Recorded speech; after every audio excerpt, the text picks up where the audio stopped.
started the story with a group that was here before because we didn't know we had so many latecomers. I'm fine. Pardon? Are you fine? I'm talking to Pat behind you. Oh, okay. Go right ahead. We've talked about Pearl Bixby Wade in 1897, a carpenter in Leroy who came up with a recipe for Jell-O. Now we're talking about poor Mr. Wade. He thought he would be rich and he could not sell the Jell-O. He went to the grocers and they wouldn't stock it. He went door to door and the housewives wouldn't buy it.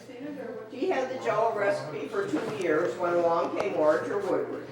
Mr. Woodward has a patent medicine business in Leroy. He sees the Jell-O and he is determined to have the recipe. He knew Mr. Wade wanted to buy a house.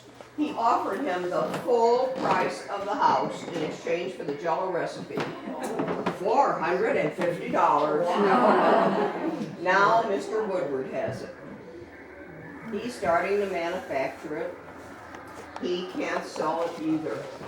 One day in the factory, everywhere he looked was Jell-O. He turned to his workman, Sam Nyko, and he said, "You know, Sam, for $35 you can have the whole, excuse me, you can have the whole Jell-O thing." Sam said, "I don't want it." And here's Mr. Woodward stuck with a factory full of Jell-O. What do you do? Well, he thought on it for a little while, and he said, "Well, I know what the problem is. People don't know what Jell-O is." So he hired young gentlemen, he dressed them up very nicely, furnished them with vehicles, and he instructed them. You go out to every village, town, and city, you hand the housewife a box of Jell-O or a cookbook. Then be sure to go to the merchant and say, "You'd better stock this. These women are going to want it." He created the demand. I think it worked. In just 7 years, in 1907, Mr. Woodward's sales topped $1 million. That was only 10 million boxes of Jell-O. Can you imagine 10 million boxes of Jell-O? His contemporaries, though, they said, "You know, Orator is crazy. He keeps giving his stuff away." They didn't understand the concept. I truly believe if he hadn't given it away, we would never have had Jell-O. And besides that, now we get samples of everything, don't we? Orator proved it really works. Now remember, when you get the next good sample of something, you say, "Thank you, Orator." Up to the time that Jell-O was invented, dry gelatin had already been invented by Peter Cooper and Charles Knox, but neither one of them had any flavor. A gelatin dessert that had flavor was a consistency of jelly. It was called a jelly. So we presume that's where May got the idea for the name Jell-O. On the yellow here we have a recipe from 1877 telling us how we would have made a flavored calves foot jelly. I know you girls are all desperate to have this recipe.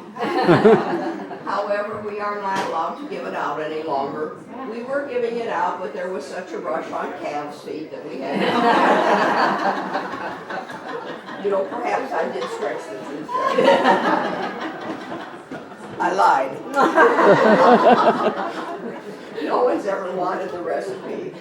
You had to have, but here's why. You have to have 4 calves' feet and 2 days to do it. Ordinary people didn't have time to spend 2 days, so the wealthy with servants had it. And believe it or not, in the 1800s, to serve this flavored gelatin dessert was a sign of prestige. And it wasn't much. It was opaque in color and only flavored with sugar, cinnamon, cloves, lemon juice, and some sherry. Does it sound fancy? But I'll give you a clue. If ordinary people couldn't have it, it was simply delightful. It works that way, doesn't it? On the left, you see a display that says gelatin around the world. Gelatins are made around the world and called jellies. This display has nothing to do with Jell-O. It shows how far Mr. Waite's idea has gone. On the left, we have Nelson's from Canada. We make Jell-O in Canada, in Montreal, and in Toronto, and that's the only place that Jell-O outside the United States where Jell-O is made.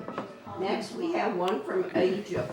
The airplane and Pioneer are from Australia. The mango flavored one is from Pakistan. Then we have one from Japan, believe it or not, it's coffee flavor. We made coffee flavored Jell-O here. It was not one of the top sellers. The next two are kosher gelatin. They're made with seaweed, agar agar.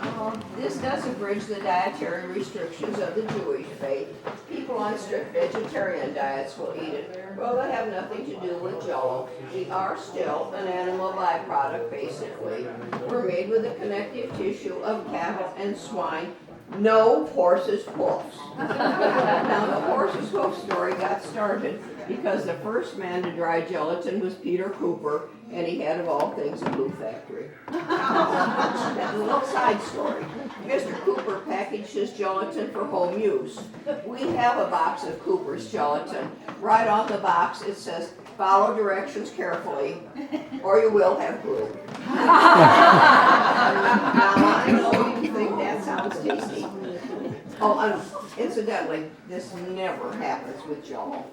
In the blue package, this is from Germany. The gelatin's impregnated in the cellophane type material you see. It's called a sheet gelatin. Down in the bottom, we have Roundtree's jelly from England. It's not granulated like ours. It's like a little block of gummy bears, maybe 3.5 inches by a 1/2 inch thick. It's scored. You break that apart, put it in the boiling water. It takes a little while to liquefy. The lady from England was so cute. She said, "You know, when Mom makes the Roundtrees, she always uses less water because she's not sure how much we nipped." They would open it up and take bites out of it. The man from England, he said, "Well, I am from England. We never nipped. We ate the whole thing." When you go around, I do want you to enjoy the paintings on the sidewalls. In the 1920s, they would ask an artist to do a painting for a Jell-O ad, and then it could be reproduced in color in the magazines, cookbooks, and package inserts. And we are so fortunate, we have 20 of the original oil paintings.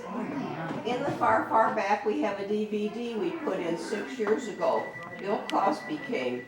It marked his 30th year as our Jell-O spokesperson, the longest one person, one product association in the history of advertising, and we did have a grand time. In between here and there, there's all kinds of things for you to see. I hope you will take time to enjoy. When you finish in this room, would you go through the gift shop? At the very far end is a door open. I invite you to go down to our transportation museum. We have an ox cart that helps our families store their belongings when they move. There's sleighs, carriages, and a 1908 Cadillac. And you won't have to come back up the stairs. Yay! Because at the far end of the hall, there's a door that when you can exit down there and won't have to come back up. Now, in 1964, the main body of Jell-O was moved to Dover, Delaware, and the printing part to Saratoga Springs. It caused quite a to-do, you know. Whole families worked there, and when they split the factory, how much, whose job did you go to? It was very touchy around here.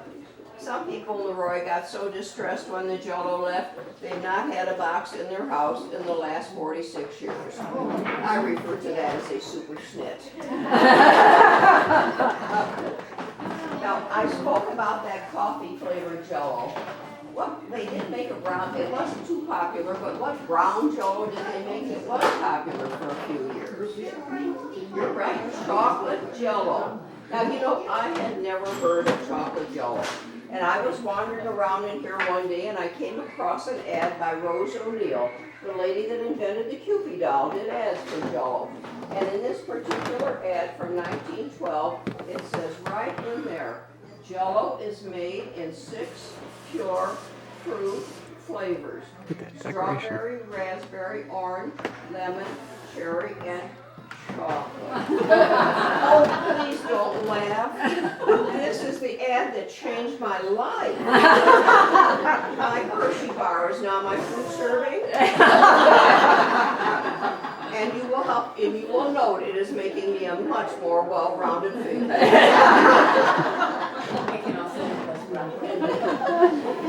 And you can all use that excuse too if you want.